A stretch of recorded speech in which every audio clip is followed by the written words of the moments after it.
নমস্কার বন্ধুরা, মায়ের রান্নায়ন ব্লগ চ্যানেলে আপনাদের সকলকে জানাই অনেক স্বাগত। আজকে আমি হাজির হয়ে গেছি দুর্দান্ত স্বাদের একটি নিরামিষ রেসিপি নিয়ে। নিরামিষের দিনে যদি এরকম একটি রেসিপি পাওয়া যায়, গরম ভাতের সাথে কিন্তু আর কিছুই লাগবে না। যারা নিরামিষ খেতে পছন্দ করেন না তারাও কিন্তু আঙুল চেটে খাবেন এই রেসিপিটা থাকলে। তো বন্ধুরা, আজকে আমি শেয়ার করতে চলে এসেছি ওলকপি দিয়ে মুগ ডাল। তো চলুন দেখে নেওয়া যাক আমি কিভাবে এই ওলকপি দিয়ে মুগ ডাল রেসিপিটা করলাম সম্পূর্ণ নিরামিষ পদ্ধতিতে। তো চলুন ঝটপট শুরু করি। তার আগে যারা এখনও আমার চ্যানেলটাকে সাবস্ক্রাইব করেননি তারা অবশ্যই চ্যানেলটাকে সাবস্ক্রাইব করে পাশে থাকা বেল আইকনটা ক্লিক করে রাখবেন।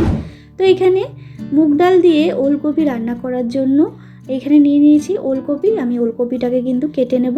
আর নিয়েছি 250 গ্রাম মুগ ডাল। তো দেখতেই পাচ্ছেন ওলকপিটা কিন্তু আমি ছুলে নিয়েছি, মানে খোসাটা ছাড়িয়ে নিয়েছি। এরপর একটা গ্রেটারের সাহায্যে কিন্তু ওলকপিটাকে আমি গ্রেট করে নেব। আর এদিকে আমি গ্যাসে একটি কড়াই বসিয়ে তার মধ্যে দিয়ে দিলাম মুগ ডালটা। মুগ ডালটা আমি এখানে ভেজে নিচ্ছি। আপনারা চাইলে কিন্তু কাঁচাও রান্না করতে পারেন, তবে মুগ ডালটা একটু ভেজে নিলে এর টেস্টটা অসাধারণ হয়। যাদের গ্যাস অম্বলের সমস্যা আছে তারা কিন্তু কাঁচা মুগ ডালও করতে পারেন। তো দেখতেই পাচ্ছেন বন্ধুরা, মুগ ডালটা কিন্তু হালকা করে রোস্ট করা হয়ে গেছে। এরপর একটা সসপ্যান নিয়ে নিয়েছি। সসপ্যানের মধ্যে আমি কিছুটা জল নিয়ে দিয়ে দিচ্ছি ভেজে রাখা মুগ ডাল। আপনারা কিন্তু কড়াইতেও সেদ্ধ করতে পারেন, তবে আমার সসপ্যানটা একটু সুবিধা হয় বলে আমি এই সসপ্যানটার মধ্যে বসিয়েছি।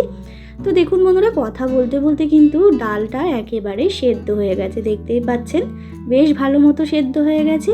এরপরে আমি ডালটার মধ্যে দিয়ে দিচ্ছি লবণ, আর দিয়ে দেবো আমি কয়েকটা কাঁচা লঙ্কা। আপনারা যে যেরকম ঝাল খাবেন সেই পরিমাণ কাঁচা লঙ্কা দিয়ে দেবেন। এবার আবারও একটুখানি ফুটিয়ে নেব লঙ্কা আর লবণের সাথে। তারপরে আমি আবারও গ্যাসে কড়াই বসিয়ে তার মধ্যে দিয়ে দিলাম সর্ষের তেল পরিমাণ মতো। আমি এখানে সর্ষের তেলে করছি, আপনারা চাইলে রিফাইন্ড অয়েলও করতে পারেন। এরপর তেলটা গরম হয়ে গেলে দিয়ে দিতে হবে গোটা জিরে ফোড়নের জন্য, আর দিয়ে দেবো শুকনো লঙ্কা এবং তেজপাতা। এবার ফোড়নটা একটু ভেজে নিতে হবে। ফোড়নটা একটু ভাজা হয়ে গেলে দিয়ে দিতে হবে গ্রেট করে রাখা ওলকপিগুলো।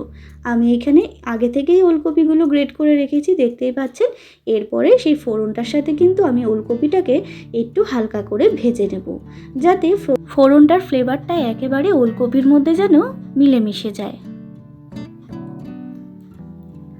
তো দেখুন বন্ধুরা, আমি কিন্তু ওলকপিটা ভেজে নিয়েছি ফোড়নের সাথে। এরপরে আমি দিয়ে দিচ্ছি একে একে গুঁড়ো মশলা। দিয়ে দিলাম হলুদ গুঁড়ো, আর দিয়ে দিলাম জিরে গুঁড়ো।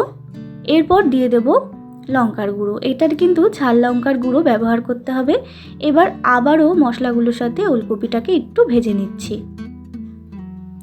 তো দেখুন বন্ধুরা, ওলকপিটাকে কিন্তু ভেজে নিয়েছি আবারও গুঁড়ো মশলার সাথে। দেখে মনে হচ্ছে না একেবারে বাঁধাকপি। তো দেখতেই পাচ্ছেন আমার কিন্তু এখানে ভাজা কমপ্লিট হয়ে গেছে। এরপরে আমি দিয়ে দিচ্ছি সেদ্ধ করে রাখা মুগ ডাল, মানে লবণ আর কাঁচা লঙ্কা দিয়ে আমি মুগ ডালটাকে আগেই সেদ্ধ করে রেখেছিলাম, সেটাই দিয়ে দিলাম। এবার একটুখানি নাড়িয়ে চাড়িয়ে নিচ্ছি ওলকপিটার সাথে ডালটাকে। তো দেখুন বন্ধুরা, একটু নাড়িয়ে চাড়িয়ে নিয়েছি। এরপরে আমি অ্যাড করে দেব কিছুটা পরিমাণ জল, মানে আমি যেই সসপ্যানটার মধ্যে ডাল সেদ্ধ করেছিলাম সেই সসপ্যানটা ধোয়া জলই দিয়ে দিলাম। এইবার আবারও বেশ কিছুক্ষণ একটু ফুটিয়ে নেব।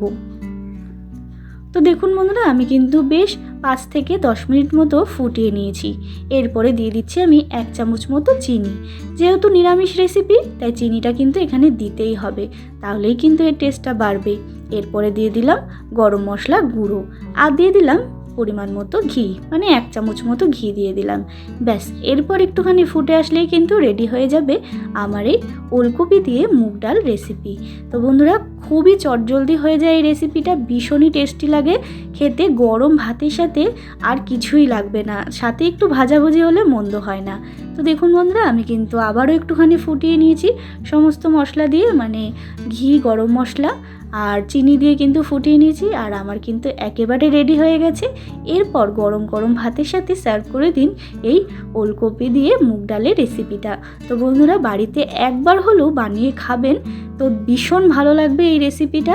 আমার এই রেসিপিটা যদি একটু ভালো লেগে থাকে তাহলে অবশ্যই একটা লাইক, কমেন্ট, শেয়ার করতে ভুলবেন না। আর যারা এখনও আমার চ্যানেলটাকে সাবস্ক্রাইব করেননি তারা অবশ্যই চ্যানেলটাকে সাবস্ক্রাইব করে পাশে থাকবেন। ধন্যবাদ।